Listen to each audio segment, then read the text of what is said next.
Saudara, seluruh perbaikan kerusakan halte Transjakarta sudah selesai. Begitu pula dengan semua rute Transjakarta telah beroperasi normal pasca demo. Menurut Gubernur Jakarta Pramono Anung saat apel Hari Olahraga Nasional di Balai Kota, seluruh kerusakan halte Transjakarta dan entrance MRT sudah diperbaiki. Begitu pula transportasi publik yaitu Transjakarta dan MRT telah beroperasi normal hari ini.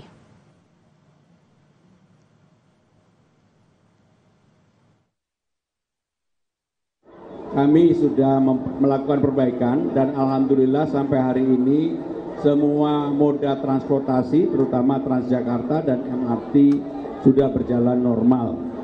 Dan beberapa yang mengalami kerusakan, salah satunya yang ada di Senen, insya Allah besok saya akan meresmikan. Karena itu termasuk yang kerusakannya cukup parah dan mudah-mudahan dengan demikian saya juga ingin apa yang terjadi kerusakan itu tidak terulang kembali. Maka ada satu tempat yang nanti insya Allah kita gunakan untuk menjadi pengingat atau memorable bahwa yang seperti itu tidak boleh terulang kembali. Polisi menangkap sejumlah orang yang disebut terlibat dalam aksi berujung kericuhan di sejumlah daerah pada akhir Agustus lalu dan diantaranya mereka yang terlibat pembakaran gedung Gerahadi di Surabaya, Jawa Timur dan juga pembakaran gedung DPRD Makassar, Sulawesi Selatan. Pengusutan pelaku pembakaran gedung Negara Gerahadi di Surabaya, Jawa Timur telah menemukan titik terang. Polda Jawa Timur menetapkan 9 orang sebagai tersangka dan 8 orang diantaranya masih berusia 16 hingga 17 tahun. Satu orang tersangka yang merupakan orang dewasa diduga menjadi eksekutor utama dalam pelemparan bom Molotov ke gedung Gerahadi. Hasil penyelidikan mengungkap perakitan bom Molotov sudah dirancang sehari sebelum pembakaran. Berperan dalam membuat bom Molotov sebanyak 5 buah. Jadi ada 5 buah bom Molotov yang dibuat oleh pelaku bersama 4 tersangka yang masih di bawah umur. Selain 9 tersangka pembakaran gedung Gerahadi, polisi juga menangkap 74 tersangka lainnya yang menjadi pelaku pembakaran, perusakan, dan penjarahan. Sementara pada 5 September lalu, polisi menetapkan 29 tersangka kasus kerusuhan yang berujung pada perusakan, pembakaran, dan penjarahan di gedung DPRD Kota Makassar dan DPRD Sulawesi Selatan. Dari 29 tersangka, 14 tersangka merupakan pelaku perusakan di DPRD Sulawesi Selatan dan 15 tersangka merupakan pelaku perusakan DPRD Makassar. Sementara 6 orang diantaranya merupakan anak di bawah umur.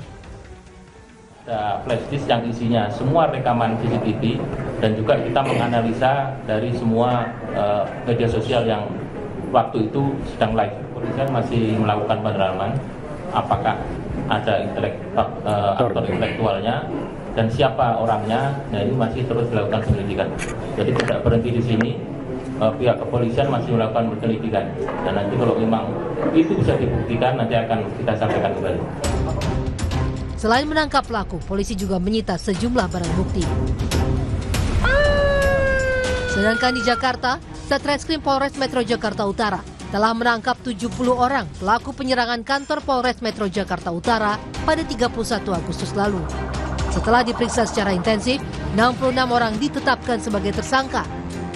Kapolres Metro Jakarta Utara, Kombes Erik Fendis menegaskan, pelaku bukan demonstran tetapi perusuh. Menetapkan 66 tersangka yang kami tahan.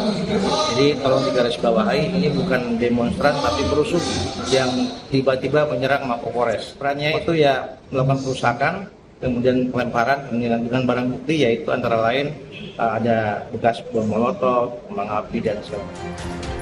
Polisi kini masih terus memburu pelaku-pelaku kerusuhan di berbagai daerah, termasuk orang yang diduga berada di belakangnya. Tim Liputan Kompas TV. Sementara itu, Saudara, Tentara Nasional Indonesia (TNI) merespons soal tuntutan 17+8 yang 3 diantaranya ditujukan untuk mereka. TNI mengapresiasi sejumlah tuntutan dan masukan dari masyarakat. Kepala Pusat Penerangan TNI Brigjen Marinir Freddy Ardiansah menegaskan TNI menghormati supremasi sipil. 3 tuntutan yang ditujukan pada TNI adalah segera kembali ke barak, hentikan keterlibatan dalam pengamanan sipil, tegakkan disiplin internal agar anggota TNI tidak mengambil alih fungsi Polri, dan komitmen publik TNI untuk tidak memasuki ruang sipil selama krisis demokrasi. TNI sangat mengapresiasi ya, beberapa tuntutan maupun masukan 17/8 yang tiga untuk TNI, baik dalam jangka waktu seminggu maupun setahun. Ya. Intinya bahwa TNI sangat menghormati dan mengapresiasi tuntutan itu, kemudian dalam konteks kerangka hukum dan demokrasi Indonesia, TNI sangat menjunjung tinggi dan menghormati supremasi sipil. Apapun yang diputuskan, apapun kebijakan yang diberikan pada TNI, itu akan dilaksanakan dengan sebaik-baiknya dan dengan penuh kehormatan. Saya kira itu. Terima kasih. Polisi mengusut aktor utama di balik aksi anarkistis yang terjadi pada demo akhir Agustus di sejumlah titik di Jakarta.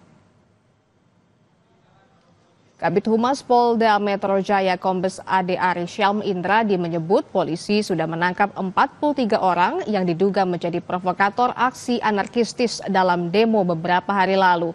Ade Ari menyebut penyidik Polda Metro Jaya membagi 2 klaster terduga provokator, yakni provokator tindakan anarkistis di lapangan dan seruan demo di media sosial. Tersangka itu ada 2 klaster lah ya, ada 2 kelompok. 6 tersangka pertama adalah kelompok orang yang diduga atau tersangka yang diduga menghasut, mengajak khususnya anak-anak, pelajar untuk ikut atau berada untuk hadir dalam situasi yang membahayakan keselamatan jiwa anak. Itu poinnya. Ya, kemudian klaster yang kedua adalah pelaku anarkis dan pelaku yang melawan petugas. Akan mengusut tuntas aktor utama, aktor penggerak utama di balik kerusuhan. Ini masih berproses, ya, mohon waktu. Sejumlah aktivis ditangkap dan jadi tersangka pasca gelombang unjuk rasa yang terjadi pada 25 hingga 31 Agustus. Publik menyoroti penangkapan aktivis agar tidak menjadi kriminalisasi.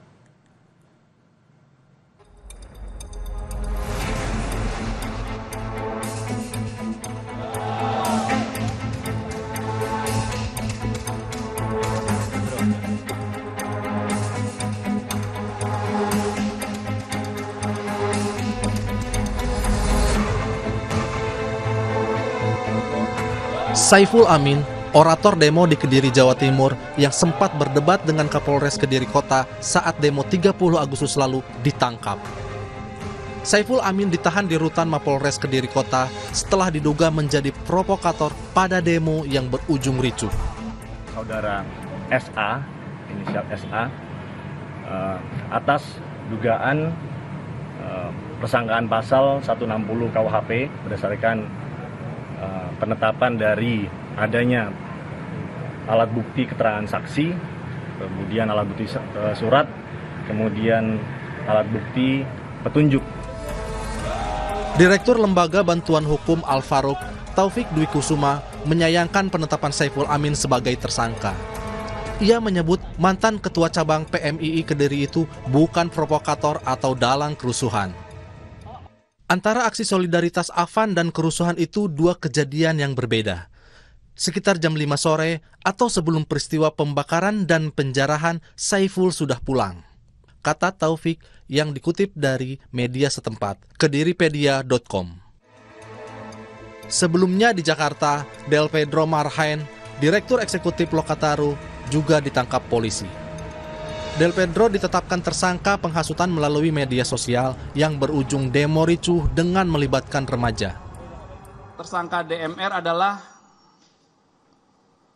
melakukan kolab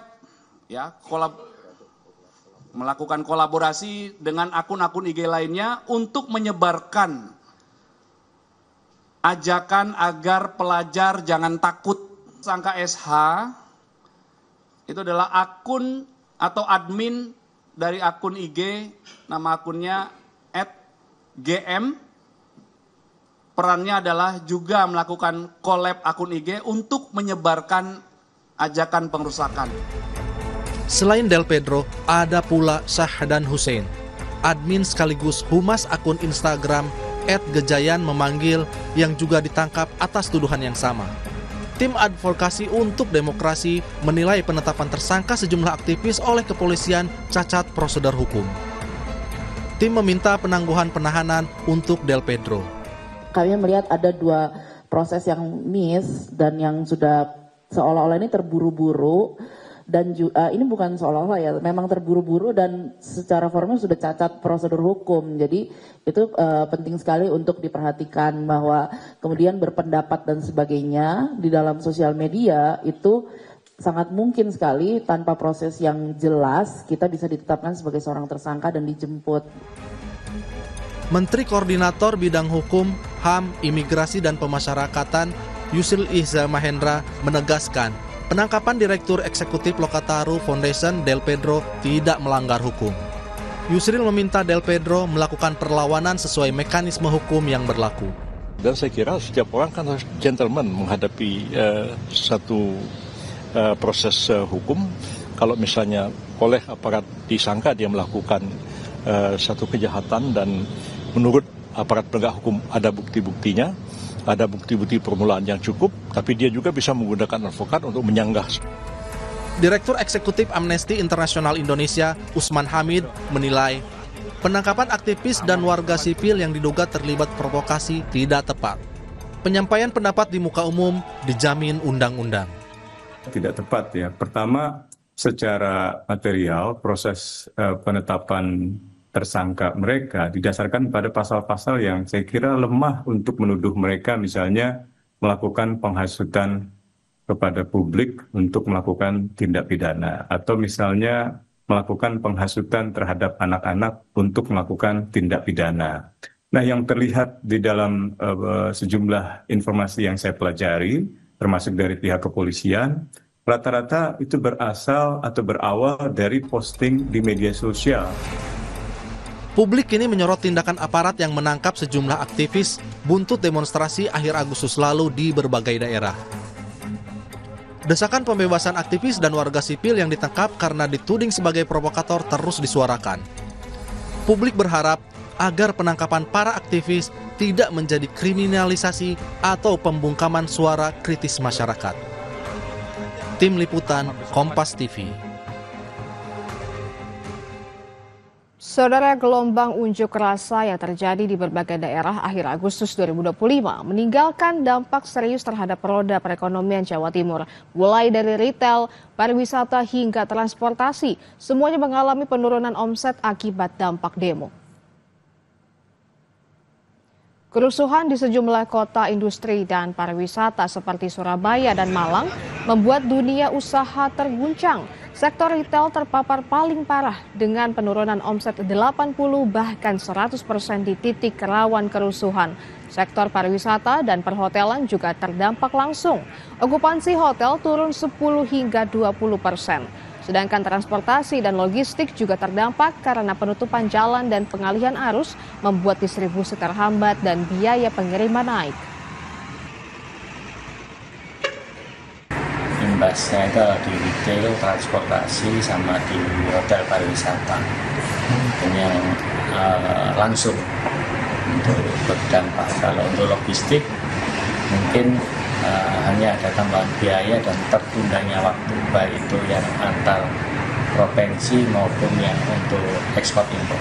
Dampak yang paling signifikan adalah kepercayaan dunia internasional terkait dengan investasi yang lagi dibangun juga oleh pemerintah.